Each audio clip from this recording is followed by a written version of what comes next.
Olá, seja mais uma vez muito bem-vindo ao Codaminato Consulting. Dessa vez eu queria bater um papo com vocês a respeito da eleição americana, mas não pela questão da campanha, Joe Biden, Donald Trump, eh, políticas, plataformas. Eu quero entrar num aspecto que esse final de semana várias emissoras debateram e debateram profundamente nos Estados Unidos acerca das condições dessa nomeação da nova juíza que o Donald Trump está tentando passar a aprovação dela ainda antes das eleições. Nós estamos a 40 e poucos dias das eleições, mas tem um fator aí de um jogo de xadrez que talvez seja extremamente relevante para Donald Trump nas próximas semanas.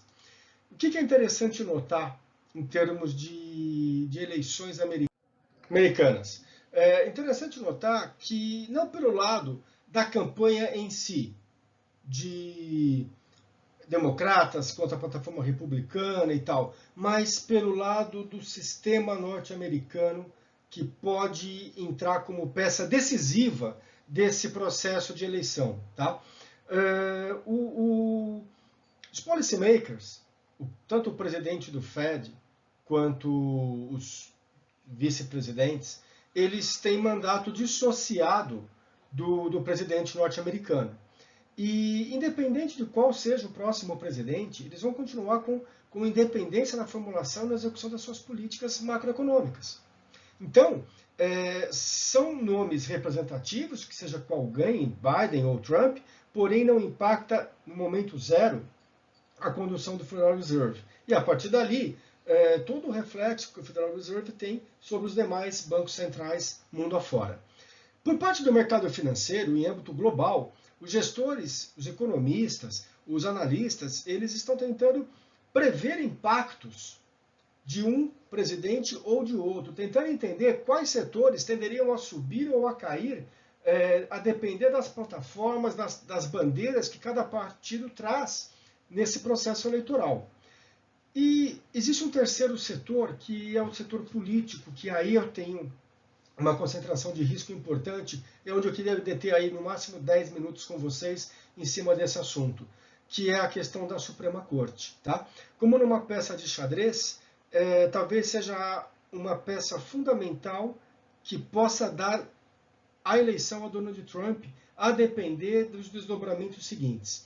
A Suprema Corte ela é composta hoje por 9 juízes federais, e esses juízes eles têm autoridade para decidir questões em âmbito de lei federal e a própria Constituição. Tá? E isso é importante porque, a partir das posturas mais conservadoras ou mais progressistas da Suprema Corte, em votação de itens assim até polêmicos, chaves, icônicos do desenvolvimento histórico norte-americano, você tem situações aí aonde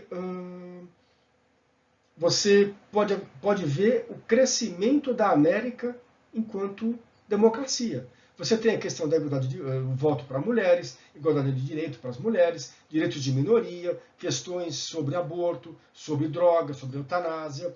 E quando a Suprema Corte vota um assunto polêmico, ela não está votando só para dentro do seu país. Ela está sendo tendência, ela está sendo referência para outras nações. Então, a presença da Suprema Corte é algo extremamente importante.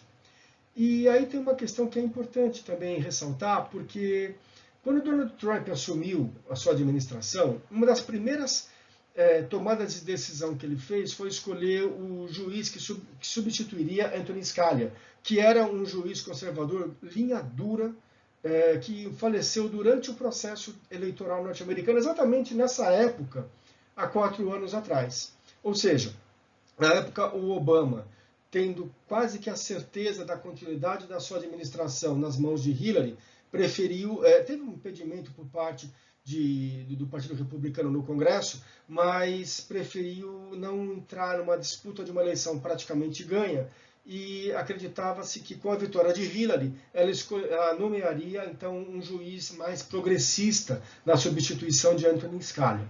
O que a gente sabe, Donald Trump ganha no colégio eleitoral a eleição americana, e um dos primeiros atos dele foi justamente nomear Neil Gorsuch para o lugar de Anthony Scalia. Neil Gorsuch é tido um juiz conservador e manteve, não na linha dura, mas manteve ainda o lado conservador da leitura das leis norte-americanas. Logo em seguida, semanas seguintes, Donald Trump teve uma segunda oportunidade de aumentar o peso desse conservadorismo dentro da Suprema Corte. Ele nomeou Brett Kavanaugh no lugar de Anthony Kennedy, que havia também falecido, e substituiu, então, um juiz conservador moderado por um juiz conservador extremamente polarizador, extremamente linha dura. Ou seja, o que Newhart não foi linha dura na substituição de Anthony Scalia, Kavanaugh foi linha dura na substituição de um juiz conservador moderado, que era o Kennedy. Então, na média, ele manteve os alinhamentos e isso começou a despertar algumas intenções, algumas curiosidades que começaram a vir a partir de então. E agora, recente, eu vou abordá-las daqui a pouco, mas essa semana a gente teve aí o falecimento de Ruth Ginsburg. E Ruth era talvez uma das juízas mais progressistas que a América já teve, e que ela teve toda a sua carreira, toda a história de ascensão da sua carreira muito ligada, muito voltada com a questão ativista que ela era, de direitos da mulher nos Estados Unidos. Então,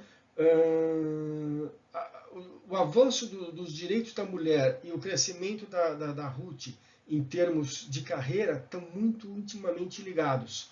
E na gestão Bill Clinton, Clinton convidou que ela viesse, então, fazer parte da Suprema Corte. O que é interessante?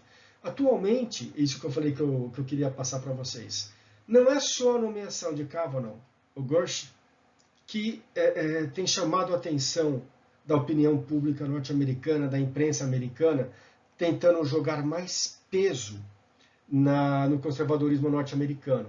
Mas tem havido também um constante e sistemático movimento de indicar juízes federais muito jovens e de uma extrema linha dura conservadora para várias instâncias nos Estados Unidos. Aí você vai perguntar, mas o que isso quer dizer? Quer dizer que está tentando se fazer uma nomeação tirando o movimento progressista que a América conseguiu dos anos 60 para cá. Ou seja, gradativo e sistematicamente eu estou tentando trazer a América para um movimento de juízes muito mais conservadores, como eu tinha na América dos anos 40. Aí você vai falar, mas isso não é bom? Depende de que lado você está. Porque a sociedade não está evoluindo, não está desenvoluindo para os anos 40, ela está evoluindo para 2030. Questões de saúde, tecnologia, questões que não existiam há 30 anos atrás, hoje são práticas comuns.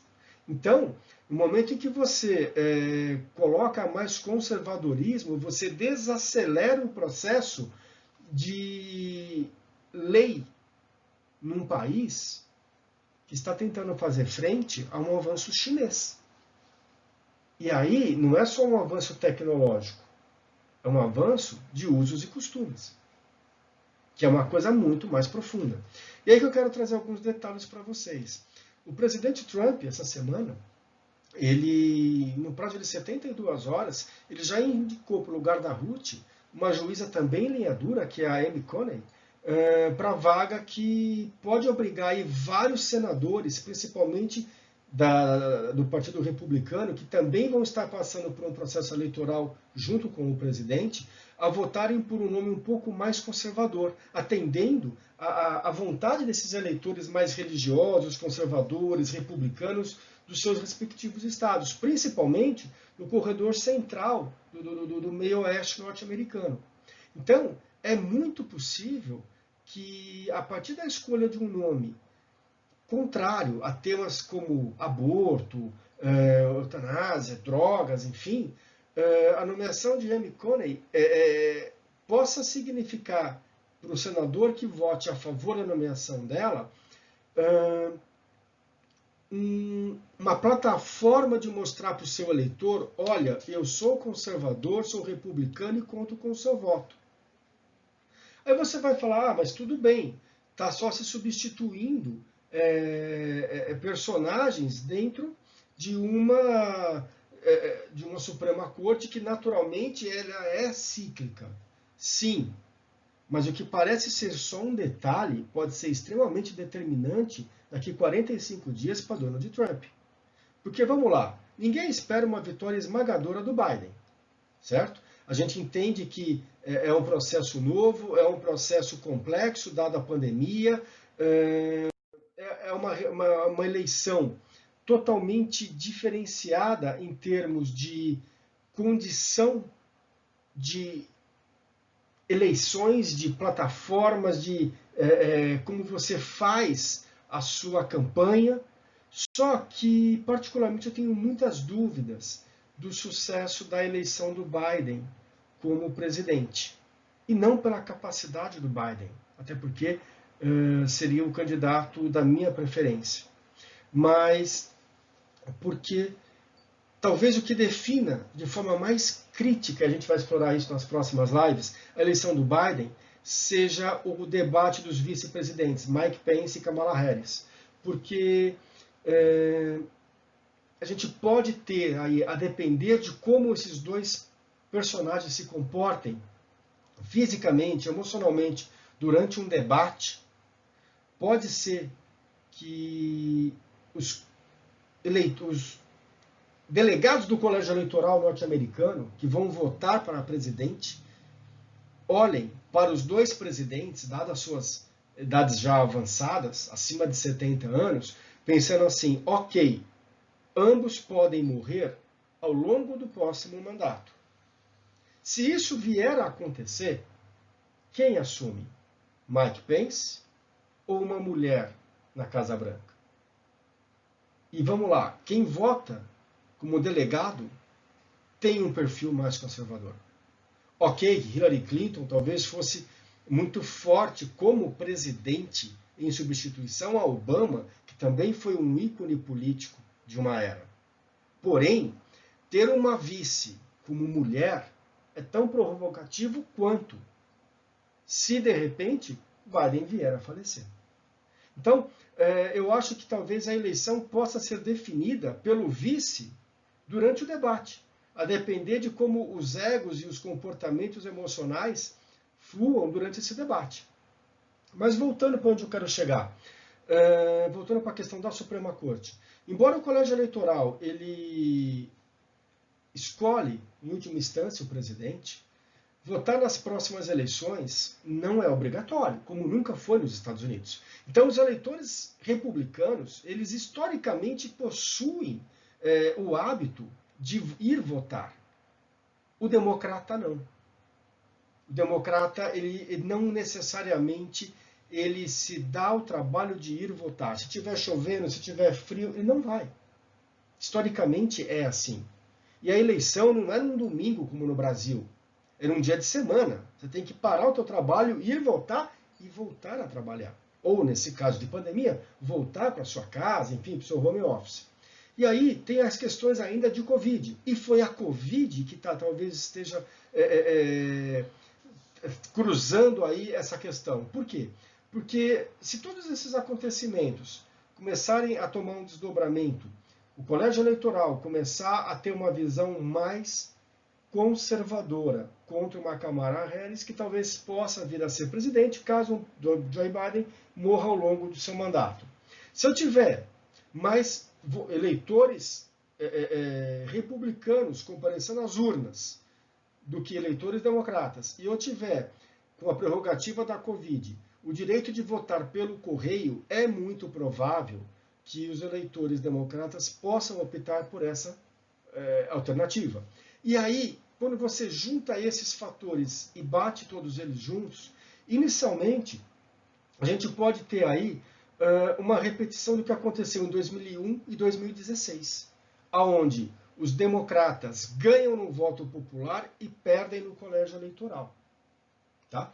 E isso é muito interessante, porque para o Partido Republicano,